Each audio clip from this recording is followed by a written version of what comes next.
Thanks for watching. Today we're going to show you how to use the shape editor and its new features. Let's get into it.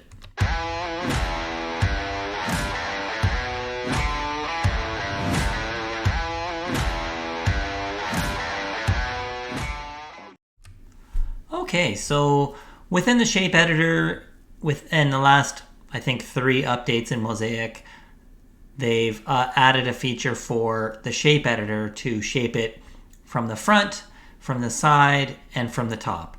Originally, it was strictly from the top, so now we have some different options to modify the shape. So, in order to start this out, we're going to open up a new job. We're going to call it Shape Editor. I'm just going to quickly add a new room. And in the meat and potatoes of this, we need to drag in a cabinet. So we're going to do some of it with a base cabinet, and we'll show you a little bit with an upper cabinet as well. So in order to edit the shape of a cabinet, you're going to double click on it. You're going to go to the, let's see here, Shape tab. Now, there's now 3 different tabs here to select which shape you want to edit. If you change from any of these, it's going to give you this window, this pop-up warning. You're going to lose all the edits that you've done for that cabinet, so just be wary of that. You're basically starting over again, and you're going to have to rebuild it. So from the top, if you're just strictly going top shaping, you have a left end, a right end, a front face, and a back. That's what typically makes up a cabinet. However, you can change each of these little spaces here. So you can change this to a front face as well. And while you can do that, sometimes there's different things that happen when you do that you have to modify further to make the cabinet work out. So for now, we're just going to get into how to change each side for shaping a cabinet. So I'm going to go back to right end. One thing to note is if you want to utilize this finished ends button right here, and you want it to, when you're actually within the plan, and you want this to decide whether or not you want this to change, you need to make sure this is a right end and this is a left end. It can't be a finished end or a unfinished end. This box right here will only work if that is a left end and that is a right end. Just something to note. So that's front shape. There's not much to it.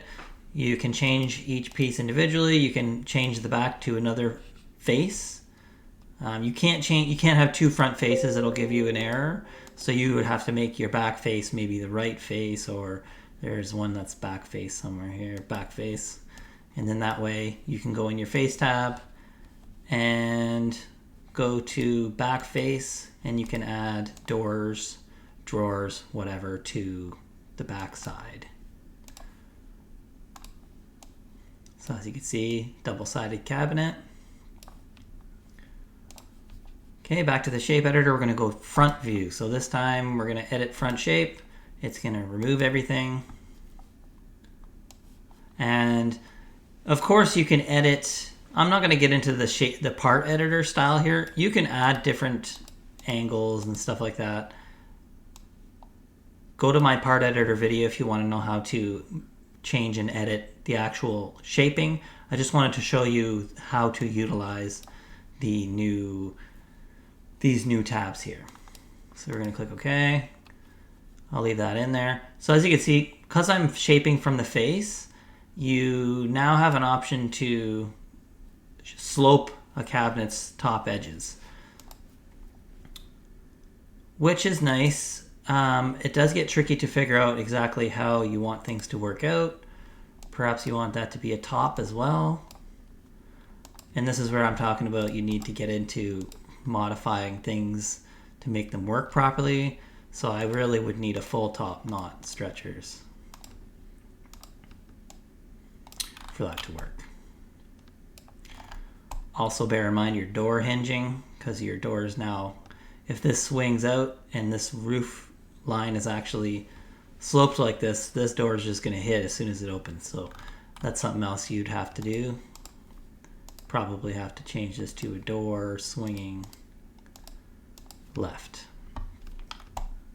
And again, the handle. So there's a lot of, I don't want to call them bugs, because it's not really bugs. It's more just like ripple effects that happen when you mess with the front face or the other shapes that you have to go through and fix if you're messing with the shape. So that's basically it for, you can change your bottom, left end, right end, and then you have side shaping.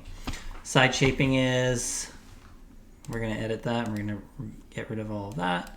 Now, imagine you have a sloped roof and you're putting it against the back wall. Well, I would imagine you'd want to add a point here, and maybe you want to drag that down. So you're installing it against an attic ceiling wall or something like that. So that this will give you the option to shape from the side. And again, go through this. You'll probably want these all to be backs, this to be a top. And Mozaik does its best to make sure that your dados come out properly, but you will want to make sure you go through it to confirm. Well, that's the only part that didn't get changed. Especially if you're using qualified tenon or something like that. Like, it's not showing my offset, which is fine, but just something to note. Oh, wrong part. So I'm getting a dado there, but it's going to go through my banding. So you might have to adjust a few little things, but ultimately it's pretty good.